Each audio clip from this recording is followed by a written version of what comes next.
السلام علیکم۔ ہم اپنے چینل پر آنے والے تمام معزز ناظرین کو خوش آمدید کہتے ہیں اور امید کرتے ہیں کہ آپ سب خیریت سے ہوں گے۔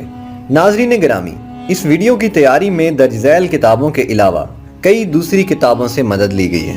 ضیاء النبی جلد اول، سیرت ابن ہشام، البدایہ والنہایہ، تاریخ ابن کثیر۔ ناظرین، فتح مکہ کے بعد حضرت محمد صلی اللہ علیہ وآلہ وسلم خانہ کعبہ میں داخل ہوئے اور وہاں موجود تمام تصاویر کو باہر نکال دیا۔ ان تصاویر میں حضرت ابراہیم علیہ السلام کی تصویر بھی شامل تھی۔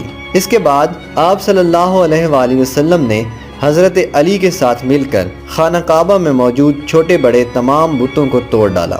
آپ بت توڑتے وقت یہ ورد کیا کرتے تھے: حق آیا اور باطل مٹ گیا، بے شک باطل نے مٹ جانا تھا، یہاں تک کہ خانہ کعبہ کو شرک کی تمام نشانیوں سے پاک کر دیا۔ اس کے بعد آپ صلی اللہ علیہ وآلہ وسلم نے صفا اور مروہ پر موجود دو بت جن کے نام اوصاف اور نائلہ تھے وہ بھی توڑ ڈالے۔ مگر ناظرین گرامی، ایک عجیب بات یہ ہے کہ یہ دونوں بت انسان کے اپنے ہاتھوں سے تراشیدہ بت نہیں تھے، بلکہ یہ دونوں بت دراصل ایک مرد اور ایک عورت تھے جو کہ ایک انتہائی غلیظ گناہ کا شکار ہو کر رہتی دنیا تک عبرت کا نشان بن گئے۔ آئیے دور قدیم کے اس عبرت ناک واقعے پر کچھ روشنی ڈالتے ہیں۔ حضرت ابراہیم علیہ السلام کو جب حکم خداوندی ملا کہ مکہ کی طرف جاؤ تو آپ اپنے بیٹے حضرت اسماعیل علیہ السلام اور حضرت ہاجرہ علیہ السلام کو ساتھ لے کر روانہ ہوئے۔ اس وقت نہ تو یہاں کوئی عمارت تھی اور نہ ہی کوئی رہتا تھا اور نہ ہی یہاں پر پانی موجود تھا۔ حضرت ابراہیم علیہ السلام اپنی بیوی اور اپنے بچے کو یہیں چھوڑ کر واپس چلے گئے۔ دوسری مرتبہ جب واپس آئے تو قیام نہ کیا، لیکن جب تیسری مرتبہ آپ واپس آئے تو اپنے بیٹے اسماعیل کو ساتھ ملا کر اللہ کے حکم سے اس جگہ بیت اللہ کی تعمیر کی۔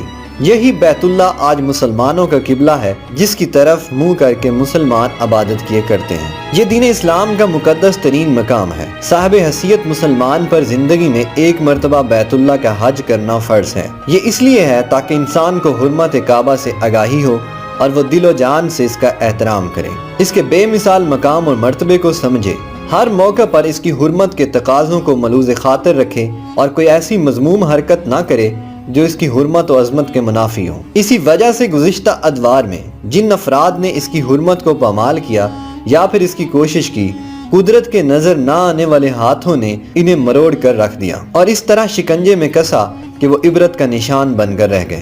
ابرہا اور اس کے ہاتھیوں کا حشر قرآن پاک میں بھی مذکور ہے۔ اس کے علاوہ کتب حدیث اور تاریخ میں ایسے کئی واقعات ملتے ہیں جن سے حرمت کعبہ کی پرواہ نہ کرنے والوں کی عبرت ناک انجام کا پتہ چلتا ہے۔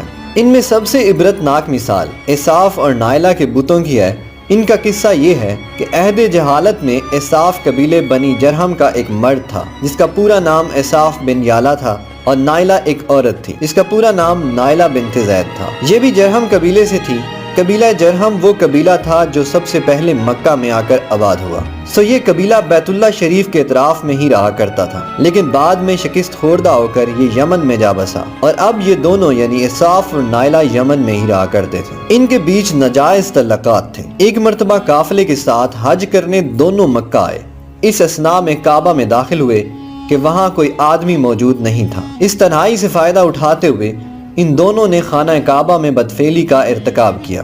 ان دونوں پر اسی وقت اللہ کا عذاب نازل ہوا اور وہ دونوں پتھر کے بن گئے۔ جب دوسرے لوگ خانہ کعبہ کے اندر گئے اور انہیں اس حالت میں پتھر بنے دیکھا تو لوگوں نے انہیں خانہ کعبہ سے اٹھایا اور باہر لا کر رکھ دیا تاکہ آنے جانے والے لوگ ان کے دردناک انجام سے عبرت حاصل کریں۔ لیکن ناظرین، اس عمل کا نتیجہ کچھ اور ہی نکلا۔ مکہ کے لوگوں نے اساف کے بت کو اٹھا کر صفا کے مقام پر رکھ دیا، جبکہ نائلہ کے بت کو مروہ کے مقام پر رکھ دیا، اور ان کی سزا یہ تجویز کی کہ یہ جو بھی شخص صفا و مروہ پر جائے گا ان دونوں کو ایک ایک جوتا رسید کرے گا۔ ایک یا دو نسلوں تک تو یہ عمل جاری رہا، پھر لوگوں نے انہیں جوتے کی بجائے تھپڑ رسید کرنا شروع کر دیے۔ کچھ نسلوں کے بعد لوگ انہیں صرف ہاتھ لگایا کرتے تھے، یعنی رفتہ رفتہ لوگوں نے ان سے عبرت حاصل کرنا کم اور انہیں پوجنا زیادہ شروع کر دیا، یہاں تک کہ حضور کریم صلی اللہ علیہ وآلہ وسلم کے دور تک یہ دونوں بت مکے کے بڑے بتوں میں شمار کیے جاتے تھے۔ لوگ ان کے آگے سجدہ کیا کرتے تھے اور قربانی بھی چڑھاتے تھے۔ جب حضور کریم صلی اللہ علیہ وآلہ وسلم کی آمد کے بعد یہ بت توڑ دیے گئے تو تب مسلمانوں کے دلوں میں یہ سوال کھٹکنے لگا کہ صفا اور مروہ کے درمیان صحیح حج کے اصل مناسک میں سے ہے یا محض مشرکانہ دور کی ایجاد ہے؟ چنانچہ اس آیت کے ذریعے اللہ تعالیٰ نے مسلمانوں کی اس غلط فہمی کو دور کر کے صحیح بات کی رہنمائی فرما دی۔ ترجمہ: بے شک صفا اور مروہ اللہ کی نشانیوں میں سے ہیں، پس جو کعبہ کا حج یا عمرہ کرے تو اس پر کوئی گناہ نہیں کہ ان کے درمیان طواف کرے، اور جو کوئی اپنی خوشی سے نیکی کرے تو بے شک اللہ قدردان جاننے والا ہے۔ لہٰذا آج ہر مسلمان جو حج یا عمرے کی سعادت حاصل کرتا ہے وہ صفا اور مروہ کے درمیان 7 مرتبہ طواف کرتا ہے، جو کہ مناسک حج میں شامل ہے۔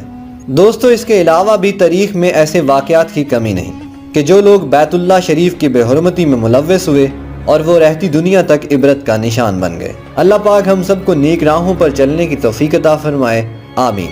دوستو، اگر آپ کو ہماری ویڈیو پسند آئی ہے تو ویڈیو کو لائک کریں، شیئر کریں، ہمارے چینل کو سبسکرائب کریں اور بیل آئیکن کا بٹن لازمی دبائیں تاکہ آئندہ آنے والی ویڈیوز آپ تک پہنچتی رہیں۔